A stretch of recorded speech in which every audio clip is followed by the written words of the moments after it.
Les pronoms personnels sujets. Je, tu, il, elle, nous, vous, il avec un S, elle avec un S, sont des pronoms personnels sujets. Le pronom personnel sujet est très utile pour éviter les répétitions dans un texte, car c'est un mot qui peut remplacer un nom-sujet ou un groupe nominal sujet dans une phrase. Par exemple, le soleil brille derrière les nuages. Ici, on peut remplacer le groupe nominal sujet le soleil par le pronom personnel sujet il, ce qui donne la phrase il brille derrière les nuages. Les pronoms personnels sujets ont le même genre, masculin ou féminin, et le même nombre, singulier ou pluriel, que les noms qu'ils remplacent. Les pronoms masculins singuliers sont je, tu, il. Les pronoms masculins pluriels sont nous, vous, il avec un S. Les pronoms féminins singuliers sont je, tu, elle. Et enfin, les pronoms féminins pluriels sont nous, vous, elle avec un S. Prenons un exemple. Le petit garçon regarde un film. Le groupe nominal sujet le petit garçon est au masculin singulier. On le remplace donc par un pronom personnel masculin singulier, il, ce qui donne il regarde un film. Autre exemple. Les baleines mangent du plancton. Le groupe nominal sujet les baleines est au féminin pluriel. On le remplace donc par un pronom personnel féminin pluriel, elle avec un S, ce qui donne elle mange du plancton.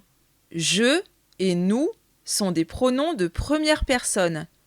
Ils désignent les personnes qui parlent. Par exemple, je m'appelle Gabriel, nous pouvons jouer ensemble. Tu et vous sont des pronoms de deuxième personne. Ils désignent les personnes à qui l'on parle. Par exemple, vous êtes très sympathique. Il avec un S et elle avec un S sont des pronoms de troisième personne. Ils désignent les personnes ou objets dont on parle. Par exemple, ils font du roller. Voici un tableau récapitulatif des pronoms personnels sujets. La colonne orange indique les pronoms personnels singuliers. Je, tu, il, elle. La colonne mauve indique les pronoms personnels pluriels. Nous, vous, il avec un S, elle avec un S. La première ligne indique les pronoms de première personne. Je, nous. La deuxième ligne indique les pronoms de deuxième personne. Tu, vous. Et enfin, la troisième ligne indique les pronoms de troisième personne. Il, elle, il avec un S, elle avec un S. Mais quelle méthode utiliser pour remplacer un groupe nominal sujet par le bon pronom personnel ? Prenons un exemple. Éléonore écoute de la musique. La méthode est simple. Je dois observer le nom-sujet sous 3 aspects. Le genre, le nombre et la personne. Éléonore, est-ce un nom masculin ou féminin ? Féminin.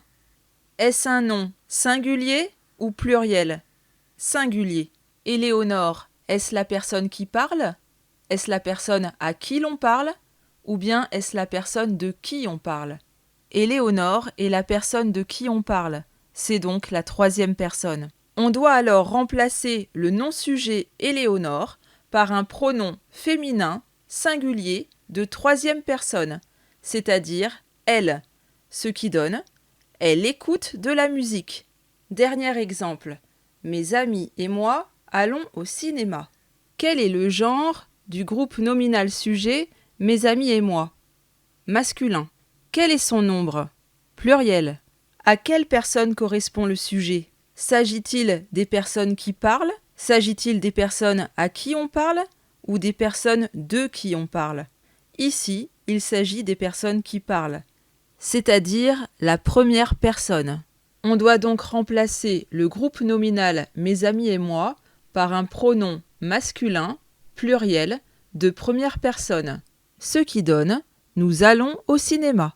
Que dois-tu retenir de cette leçon sur les pronoms personnels sujets? Je, tu, il, elle, nous, vous, il avec un S, elle avec un S sont des pronoms personnels sujets. Ils remplacent un nom-sujet ou un groupe nominal sujet dans une phrase. Ils sont très utiles pour éviter les répétitions dans un texte.